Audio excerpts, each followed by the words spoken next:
اعوذ باللہ من الشیطان الرجیم بسم اللہ الرحمن الرحیم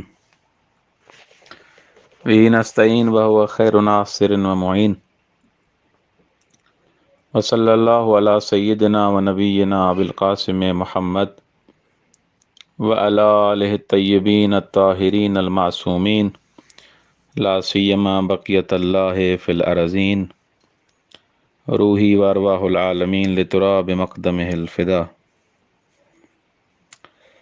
اما بعد فقد قال اللہ تبارک و تعالی فی کلامہ المجید وقولہ الحق وهو اصدق القائلین بسم اللہ الرحمن الرحیم قل یا عبادی الذین اسرفوا علی انفسهم لا تقنطوا من رحمت اللہ ان اللہ یغفر الذنوب جمیعا انہ هو الغفور الرحیم۔ گناہ کی حقیقت اور گناہ شناسی کے بارے میں ہمارے دروس کا سلسلہ چل رہا تھا، اور جلسہ سابقہ میں ہم نے بیان کیا کہ گناہ کی مختلف قسمیں ہیں۔ کچھ گناہ صغیرہ اور کبیرہ ہونے سے تقسیم ہوتے ہیں، یعنی کچھ گناہ صغیرہ ہیں اور کچھ گناہ کبیرہ ہیں، جو امام جعفر صادق علیہ الصلوۃ والسلام کی مفصل ہم نے حدیث پڑھی۔ اور ایک تقسیم گناہ کی وہ جو ہم نے کل بھی بیان کی، وہ گناہ جو معاف ہو سکتے ہیں اور وہ گناہ جو قابل بخشش نہیں ہیں۔ ان میں ہم نے کل قرآن کریم کی ایک آیت پڑھی، ان اللہ لا یغفر ان یشرک بہ ویغفر ما دون ذلک لمن یشاء، کہ خداوند متعال سب گناہ معاف تو کر سکتا ہے لیکن شرک قابل معافی نہیں ہے۔ تو آج کی تقسیم کے حساب سے وہ گناہ جو معاف ہو سکتے ہیں اور وہ گناہ جو معاف نہیں ہو سکتے، اور سب سے بڑا گناہ جو قرار دیا گیا ہے روایات میں اور آیات قرآنی میں، وہ شرک ہے۔ جو انسان مشرک ہے بالآخر وہ جہنمی ہے۔ میں اس آیت کا ترجمہ پڑھ لیتا ہوں اور انشاءاللہ العزیز اس بحث کو آگے بڑھاتے ہیں۔ ارشاد ہو رہا ہے، قل یا عبادی الذین اسرفوا علی انفسہم، کہہ دیجئے یا عبادی الذین اسرفوا، میرے بندو جنہوں نے اپنی جانوں پر زیادتی کی، اسرفوا علی انفسہم، اپنی جانوں پر زیادتی کی، لا تقنطوا من رحمت اللہ، اللہ کی رحمت سے مایوس نہ ہونا۔ ان اللہ یغفر الذنوب جمیعا، یقیناً اللہ تمام گناہوں کو معاف فرماتا ہے۔ انہ هو الغفور الرحیم، وہ یقیناً بڑا معاف کرنے والا مہربان ہے۔ یہاں پر قل یا عبادیہ سے خطاب ہوا ہے۔ خداوند متعال فرما رہا ہے کہ اگر آپ نے گناہ کیے ہیں، یہ در واقع محبت بھرا خطاب ہے تمام انسانوں سے، ایک نوید رحمت ہے کہ وہ انسان جو مایوس ہو جاتے ہیں، اگر مثلا ان سے کوئی گناہ ہو گیا ہے تو ان کا بہیو، ان کا اٹھنا بیٹھنا مایوسانہ ہوتا ہے، ان کو امید دی جا رہی ہے کہ خدا کتنا مہربان ہے۔ اسرفوا علی انفسہم، اپنے ساتھ زیادتی کرنے والے، اسراف علی النفس جو ہے، جو انسان کرتا ہے، کیونکہ گناہ اسراف علی النفس ہے، دیکھیے اپنے آپ کو نقصان پہنچانا ہے، ان کو پیغام دیا جا رہا ہے لا تقنطوا من رحمت اللہ، اللہ کی رحمت سے مایوس نہ ہونا۔ یہ جو حکم بیان کیا گیا ہے کہ آپ خدا کی رحمت سے مایوس نہ ہوں، یہ سب گناہ گاروں کے لیے ہے۔ یعنی ایک حکم جو ہوتا ہے وہ خصوصی ہوتا ہے، ایک حکم عمومی ہوتا ہے۔ یہ حکم لا تقنطوا من رحمت اللہ، یہ حکم عام ہے، سب کے لیے ہے، سب گناہ گاروں کے لیے۔ یہ خداوند متعال نے فرمایا ہے کہ آپ اللہ کی رحمت سے مایوس نہ ہو۔ جو انسان بھی رحمت الہی کا طالب ہے، بالآخر وہ خدا کی رحمت سے مایوس نہ ہو۔ اسی طرح ارشاد ہے وَلَيْسَتِ التَّوْبَةُ لِلَّذِينَ يَعْمَلُونَ السَّيِّئَاتِ، اور ایسے لوگوں کی توبہ حقیقت میں توبہ ہی نہیں جو برے کاموں کا ارتکاب کرتے رہتے ہیں۔ حَتَّى إِذْ حَضَرَ أَحَدَهُمُ الْمَوْتُ، یہاں تک کہ ان میں سے کسی کی موت کا وقت آ پہنچتا ہے۔ قال انی تبت الآن، اور تو وہ کہ بلا کر وہ کہہ اٹھتا ہے کہ اب میں نے توبہ کی، اب مرنے والا ہے موت، اب اس ٹائم پہ کہہ رہا ہے کہ انی تبت الآن، ابھی میں توبہ کر رہا ہوں۔ وَلَلَّذِينَ يَمُوتُونَ وَهُمْ كُفَّارٌ، اور ان کی توبہ بھی قبول نہیں ہے جو بالآخر جو مرتے دم تک کافر رہتے ہیں۔ اولئک اعتدنا لهم عذابا علیما، جو مرتے دم تک کافر ہیں، جو مرتے دم تک توبہ نہیں کرتے، جو مرتے دم تک مشرک ہوتے ہیں، ایسے لوگوں کے لیے ہم نے دردناک عذاب تیار کر رکھا ہے۔ سورہ نساء کی آیت نمبر 18 میں یہ واضح پیغام دیا گیا ہے کہ وہ کافر، وہ مشرک بالآخر جو توبہ نہیں کرتے، خدا کی رحمت کی طرف واپس نہیں پلٹتے، توبہ نہیں کرتے، ان کے لیے دردناک عذاب ہے۔ اسی طرح دیگر قرآن کی آیات میں بھی ان لوگوں کے لیے عدم مغفرت کا ذکر ہے جو کفر اور فسق کی حالت میں مرتے ہیں، جیسے سورہ آل عمران کی آیت نمبر 91 کو دیکھیں۔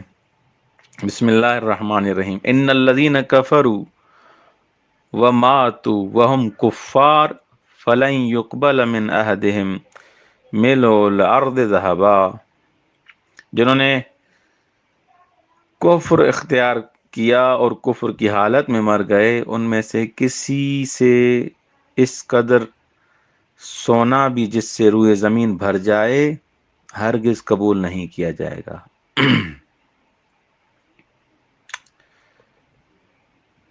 یا یہ دوسری آیت، ان الذین کفروا وصدوا عن سبیل اللہ ثم ماتوا وهم کفار فلن یغفر اللہ لهم، یقیناً جنہوں نے کفر کیا اور راہ خدا سے روکا پھر کفر کی حالت میں مر گئے تو اللہ انہیں ہرگز نہیں بخشے گا۔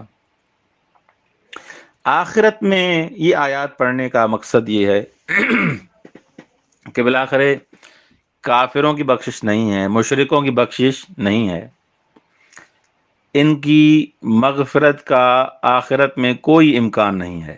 ان اللہ لا یغفر ان یشرک بہ ویغفر ما دون ذلک لمن یشاء، دوسروں کی بخشش ہے، دوسروں کو کی معافی ہے، لیکن ان کی مشرکوں اور کافروں کی نہیں ہے۔ تو اس حساب سے قرآن کریم کی آیات سے، کیونکہ قرآن کی ایک آیت دوسری آیت کی تفسیر ہے، ان سے معلوم ہوتا ہے کہ دنیا میں جو خدا کی رحمت ہے، خدا جو رحمان ہے وہ مومن کے لیے بھی ہے، کافر کے لیے بھی ہے، مشرک کے لیے ہے، سب کو خدا کی رحمت شامل ہے۔ لیکن قیامت کے دن اللہ رحیم ہے، یعنی قیامت کے دن اللہ کی رحمت میں وہ شامل نہیں ہوں گے۔ تو اللہ رحمان اور رحیم دنیا میں ہے اور قیامت میں فقط رحیم ہے۔ کیوں؟ کیونکہ بلا کر یہاں کافر ہو، مشرک ہو، اللہ کی طرف اگر واپس پلٹتا ہے، مسلمان ہو جاتا ہے، بارگاہ خدا میں واپس آ جاتا ہے تو اس کی توبہ بھی قبول ہے۔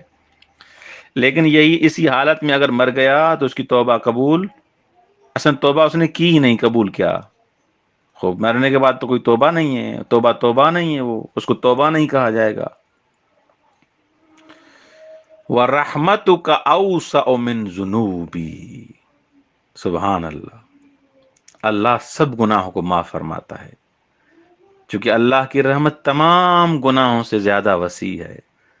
آپ دعاؤں میں دیکھیں، وَرَحْمَتُكَ أَوْسَعُ مِنْ ذُنُوبِي، اے میرے پروردگار، اے میرے خدا، تیری رحمت میرے گناہوں سے زیادہ وسیع ہے۔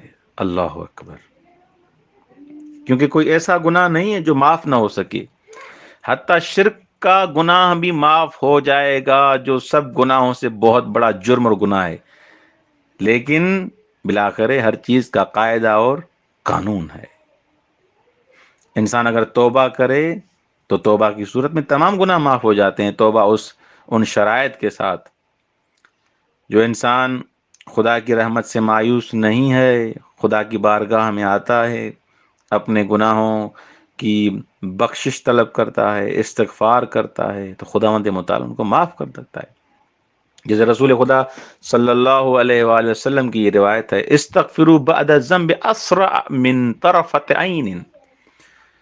رسول خدا صلی اللہ علیہ وآلہ وسلم فرماتے ہیں، گناہ کرنے کے بعد چشم زدن میں مغفرت مانگو، لمح البصر، طرفۃ عین، فوراً معافی مانگو، مغفرت مانگو۔ فَإِن لَّمْ تَفْعَلُوا فَبِالْإِنفَاقِ فَإِن لَّمْ تَفْعَلُوا فَبِكَظْمِ الْغَيْظِ فَإِن لَّمْ تَفْعَلُوا فَبِالْعَفْوِ عَنِ النَّاسِ۔ اگر نہ ہو سکے تو راہ خدا میں خرچ کر کے مانگو، اگر ایسے بھی نہ ہو سکے تو غصہ پی کر مانگو، اگر ایسے بھی نہ ہو سکے تو لوگوں کو معاف کر کے مانگو، نہ ہو سکے تو لوگوں پر احسان کر کے مانگو۔ فَإِن لَّمْ تَفْعَلُوا فَبِالْعَفْوِ عَنِ النَّاسِ فَإِن لَّمْ تَفْعَلُوا فَبِالْإِحْسَانِ إِلَيْهِمْ۔ سبحان اللہ، خدا نے کتنے راستے انسان کو دیے ہیں کہ اس طریقے سے توبہ کرو، اس طریقے سے توبہ کرو، لوگوں پر احسان کرو گے پھر بھی گناہ معاف کر دوں گا، اچھا اخلاق اپناؤ گے پھر بھی گناہ معاف کر دوں گا۔ سبحان اللہ، اپنے غصے پر کنٹرول کرو گے پھر بھی گناہ معاف کر دوں گا۔ لا تقنطوا من رحمت اللہ، اللہ کی رحمت سے مایوس نہ ہو۔ فَإِن لَّمْ تَفْعَلُوا فَبِتَرْكِ الْإِصْرَارِ فَإِن لَّمْ تَفْعَلُوا فَبِالرَّجَاءِ لَا تَقْنَطُوا مِن رحمت اللہ۔ کچھ بھی نہیں کر سکتے لیکن امید رکھو، کون سی؟ خدا کی رحمت کی، خدا کی رحمت سے مایوس نہ ہو۔ حضرت علی ابن ابی طالب علیہ الصلوۃ والسلام فرماتے ہیں، یہ جو قرآن کی آیت ہے، خب بالآخر اس میں اسرار ہیں، رموز ہیں۔ مولا علی ابن ابی طالب علیہ الصلوۃ والسلام سے پوچھا گیا، مولا صف لنا الموت، موت کی تعریف کریں، موت کیا ہے؟ فقال علی الخبیر سقطتم هو احد ثلاثه امور۔ مولا نے فرمایا، آپ ایک ایسے انسان کے پاس ہیں جو ان چیزوں سے آگاہ ہے۔ موت جو ہوتی ہے در واقع تین امور میں سے کوئی ایک چیز ہے۔ یارد علیہ اما بشار بنعیم الابد و اما بشار بعذاب الابد و اما تحزین و تحویل۔ مولا فرماتے ہیں، موت کی تین حالتیں ہیں، ان تین حالتوں سے موت خالی نہیں ہوتی۔ یا موت انسان کو نعمت جاودان، ہمیشہ ہمیشگی نعمتوں کی نوید اور خوشخبری دیتی ہے، یا عذاب دائم، عذاب ابدی کی خبر دیتی ہے موت، یا انسان کو اندوہگین اور ڈراتی ہے۔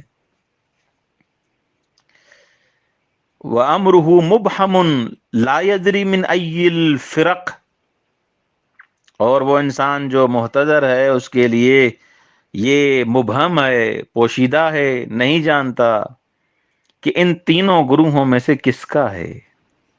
فَأَمَّا وَلِيُّنَا الْمُطِيعُ لِأَمْرِنَا فَهُوَ الْمُبَشَّرُ بِنَعِيمٍ، لیکن وہ انسان جو ہمارا مولائی ہے، میرا شیعہ ہے، میرا حبدار ہے، ہم اہل بیت کو ماننے والا ہے، توحید و عدل و نبوت و امامت و قیامت پر عقیدہ رکھنے والا ہے۔ سبحان اللہ۔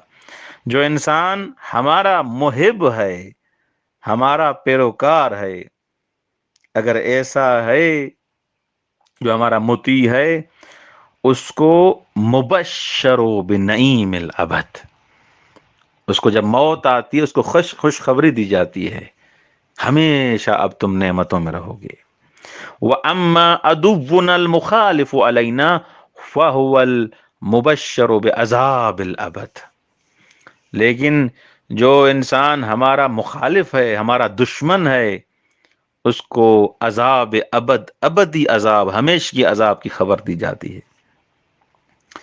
اما المبہم امرہ الذی لا یدری ما حالہ فهو المؤمن المسرف علی نفسہ، لیکن وہ انسان جس کو پتہ نہیں ہے کہ کس حال میں ہے، کچھ نہیں جانتا، مبہم ہے، خوف ہے اس کو، تو اس حساب سے اللہ اس انسان کو بھی ہمارے دشمنوں کے ساتھ معشور نہیں کرے گا۔ جو ہمارے کھلے دشمن ہیں، منافق ہیں، اہل بیت کے ساتھ دشمنی کرتے ہیں، ان کے ساتھ معشور نہیں کرے گا۔